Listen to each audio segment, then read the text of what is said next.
What's up mga langga? For today's video ay gusto ko lang i-flex ang aming trabaho dito sa Riyadh, Saudi Arabia.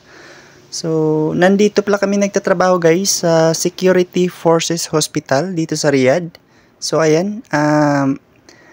Sa araw na ito guys ay ang aming menu po para sa pasyente ay isda. Ito ay pang dinner po nila.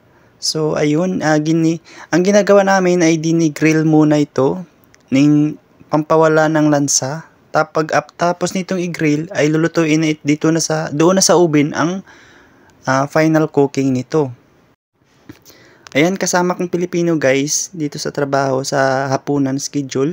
Ayan, nagbisi-bisihan na si Armando. Sa gusto dyan mag-abroad, ayan, mag-isip-isip na kayo. Ang pag-abroad guys ay paswertihan lamang. Minsan ay malagay kayo sa sa mahirap na mga gawain, ay minsan din ay nasa magaan ng gawain. Pero dito sa pag-abroad, ang kalaban lang natin dito ay ang pangulila, ay ganun, pangulila doon sa Pinas, pangulila sa family. Tapos magkasakit tayo dito ay sobrang hirap din kasi tayo rin ang mag-aalaga sa ating sarili. Mga langga, pag mag-decide kayo na mag-abroad, tatanggapin nyo na sa sarili nyo na matutong mag-isa sa buhay. Lalo't na magkasakit kayo lang din ang mag-aalaga sa inyong sarili. And then, sa lungkot,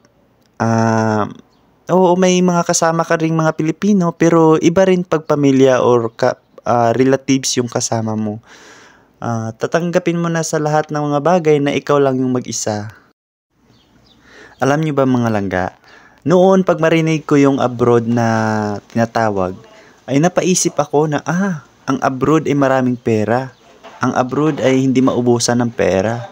Ang abroad, maganda yung buhay. Pero nung na-experience ko na, ay ganito pala yung abroad. Oo, maraming pera kasi malaki yung sahod.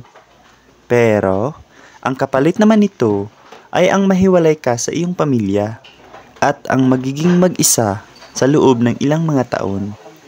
Mga langga, alam nyo ba, nung dati ay nasa Pinas pa ako, pangarap ko na makapunta ng abroad. Tapos ngayon, nandito na ako sa abroad at 3 years na dito sa Saudi. Ngayon, pangarap ko, alam nyo, makauwi ng Pinas. So ayun mga langga, parang na-discouragement na itong video na ito. ang ano ko lang langga, marami namang mga advantage at disadvantage. Pero kung gusto nyo talaga mag-abroad, titingnan nyo na lang yung advantage doon compare sa disadvantage. Kasi ang advantage doon, malaki yung sahod, marami kang matulungan, ang pamilya mo, maibigay mo yung mga pangailangan nila, ma-ready mo yung future mo, ganun.